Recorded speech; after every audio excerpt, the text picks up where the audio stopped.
আমি আমার পূর্বপুরুষের কথা বলছি। তার করতলে পলিমাটির সৌরভ ছিল, তার পিঠে রক্তজবার মতো ক্ষত ছিল।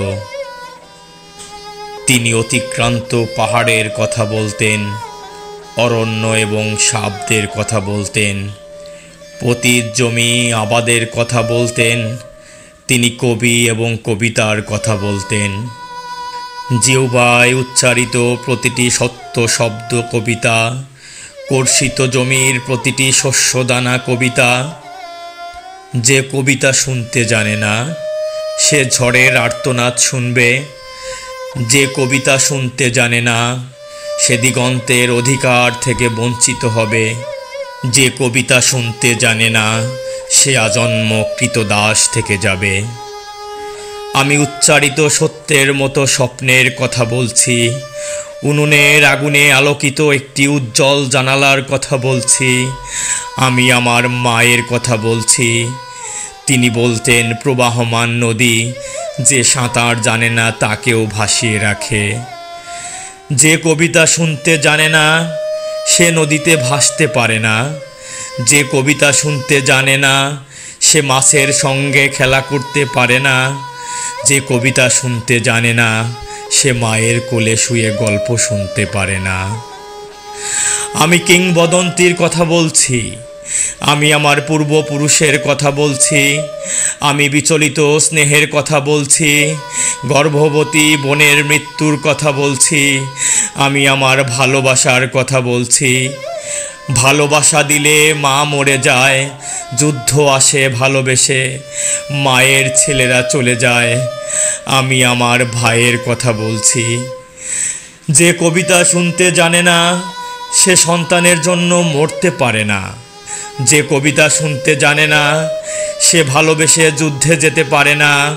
যে কবিতা শুনতে জানে না, সে সূর্যকে হৃৎপিণ্ডে ধরে রাখতে পারে না। আমি কিংবদন্তির কথা বলছি।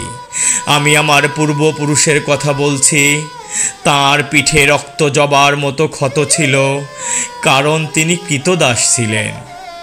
আমরা কি তার মতো কবিতার কথা বলতে পারবো? আমরা কি তার মতো স্বাধীনতার কথা বলতে পারবো? তিনি মৃত্তিকার গভীরে কর্ষণের কথা বলতেন, অবগাহিত ক্ষেত্রে পরিচ্ছন্ন বীজ বপনের কথা বলতেন, দুগ্ধবতী গাভীর মতো শস্যের পরিচর্যার কথা বলতেন। তিনি কবি এবং কবিতার কথা বলতেন। যে কর্ষণ করে তার প্রতিটি শ্বেতবিন্দু কবিতা, কর্ষিত জমির প্রতিটি শস্যদানা কবিতা। যে কবিতা শুনতে জানে না, শস্যহীন প্রান্তর তাকে পরিহাস করবে। যে কবিতা শুনতে জানে না, সে মাতৃস্তন্য থেকে বঞ্চিত হবে। যে কবিতা শুনতে জানে না, সে আজন্ম ক্ষুধার্ত থেকে যাবে। যখন প্রবঞ্চক ভূস্বামীর প্রচণ্ড দাবদাহ আমাদের শস্যকে বিপর্যস্ত করল, তখন আমরা শ্রাবণের মেঘের মতো যুদ্ধবদ্ধ হলাম। বর্ষণের স্নিগ্ধ প্রলেপে মৃত মৃত্তিকাকে সঞ্জীবিত করলাম। বারিসিক্ত ভূমিতে পরিচ্ছন্ন বীজ বপন করলাম। সুগঠিত শ্বেতবিন্দুর মতো শস্যের সৌকর্য অবলোকন করলাম এবং এক অবিশ্বাস্য অঘ্রাণ অনিঃশ্বাস গ্রহণ করলাম। তখন বিষসর্প প্রভুগণ অন্ধকার গহ্বরে প্রবেশ করল এবং আমরা ঘন সন্নিবিষ্ট তাম্রলিপির মতো রৌদ্রলোকে উদ্ভাসিত হলাম। তখন আমরা সমবেত কণ্ঠে কবিতাকে ধারণ করলাম। দিগন্ত বিদীর্ণ করা বজ্রের উদ্ভাসন কবিতা, রক্ত জবার মতো প্রতিরোধের উচ্চারণ কবিতা। যে কবিতা শুনতে জানে না, পরভৃতের গ্লানি তাকে ভুলণ্ঠিত করবে। যে কবিতা শুনতে জানে না, অভ্যুত্থানের জলোচ্ছ্বাস তাকে নতজানু করবে। যে কবিতা শুনতে জানে না, পলিমাটির সৌরভ তাকে পরিত্যাগ করবে। আমি কিংবদন্তির কথা বলছি। আমি আমার পূর্বপুরুষের কথা বলছি। তিনি স্বপ্নের মতো সত্য ভাষণের কথা বলতেন, সুপ্রাচীন সঙ্গীতের আশ্চর্য ব্যাপ্তির কথা বলতেন। তিনি কবি এবং কবিতার কথা বলতেন। যখন কবিকে হত্যা করা হলো, তখন আমরা নদী এবং সমুদ্রের মোহনার মতো সৌভ্রত্রে সম্মিলিত হলাম, প্রজ্বলিত সূর্যের মতো অগ্নিগর্ভ হলাম, ক্ষিপ্রগতি বিদ্যুতের মতো ত্রিভুবন পরিভ্রমণ করলাম এবং হিংস্র ঘাতক নতজানু হয়ে কবিতার কাছে প্রাণ ভিক্ষা চাইল। তখন আমরা দুঃখকে ক্রোধ এবং ক্রোধকে আনন্দিত করলাম। নদী এবং সমুদ্রে মোহনার মতো সম্মিলিত কণ্ঠস্বর কবিতা, অবদমিত ক্রোধের আনন্দিত উচ্চারণ কবিতা। যে কবিতা শুনতে জানে না, সে তরঙ্গের সৌহার্দ্য থেকে বঞ্চিত হবে। যে কবিতা শুনতে জানে না, নিঃসঙ্গ বিষাদ তাকে অভিশপ্ত করবে। যে কবিতা শুনতে জানে না, সে মূক ও বধির থেকে যাবে।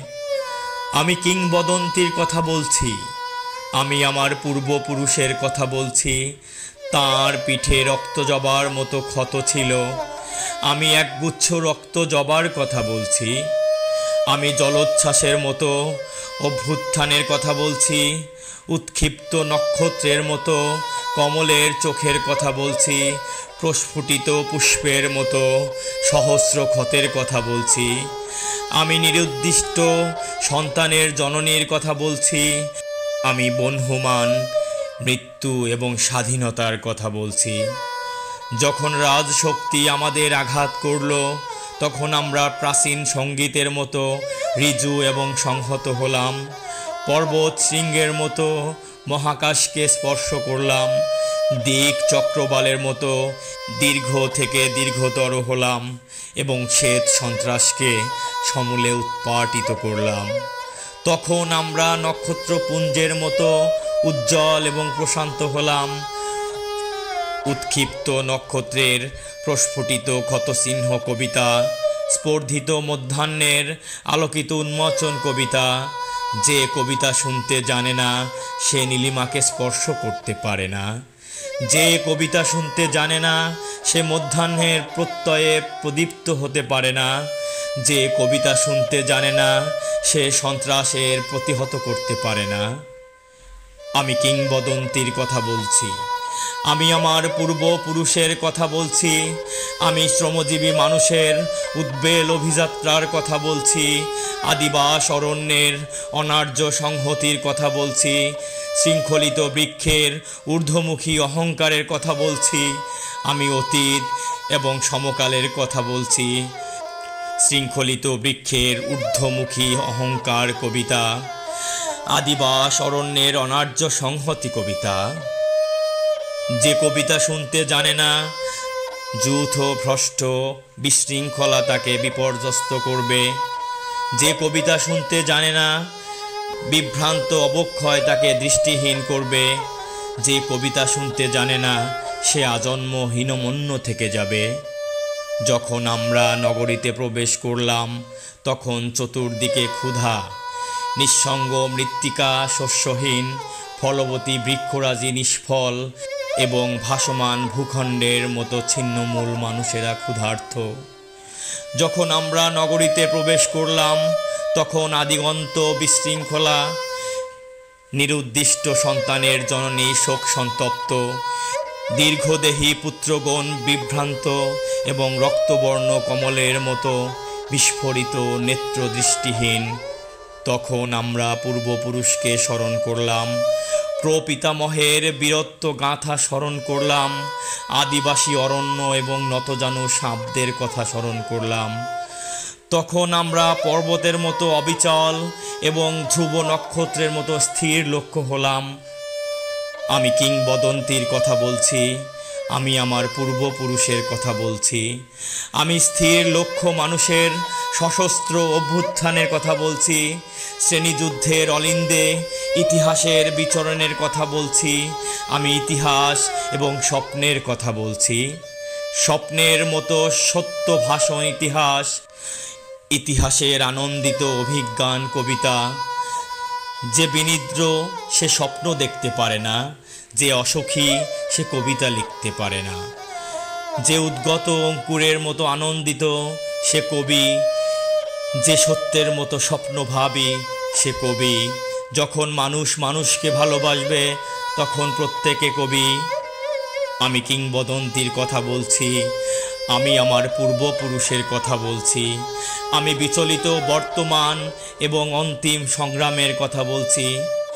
খণ্ডযুদ্ধের বিপরীতে আমরা ভূমিকর্ষণ করেছি, হত্যা এবং ঘাতকের সংকীর্ণ ছায়াপথে পরিচ্ছন্ন বীজ বপন করেছি এবং প্রবাহমান নদীর সুকুমার দাক্ষিণ্যে শস্যের পরিচর্যা করেছি। আমাদের মুখাবয়ব অসুন্দর, কারণ বিকৃতির প্রতি ঘৃণা মানুষকে কুশ্রী করে দেয়। আমাদের কণ্ঠস্বর রূঢ়, কারণ অন্যায়ের বিরুদ্ধে ক্ষোভ কণ্ঠকে কর্কশ করে তোলে। আমাদের পৃষ্ঠদেশে নাক্ষত্রিক ক্ষতচিহ্ন, কারণ উচ্চারিত শব্দ আশ্চর্য বিশ্বাসঘাতক আমাদেরকে বারবার বধ্যভূমিতে উপনীত করেছে। আমি কিংবদন্তির কথা বলছি, আমি আমার পূর্বপুরুষের কথা বলছি।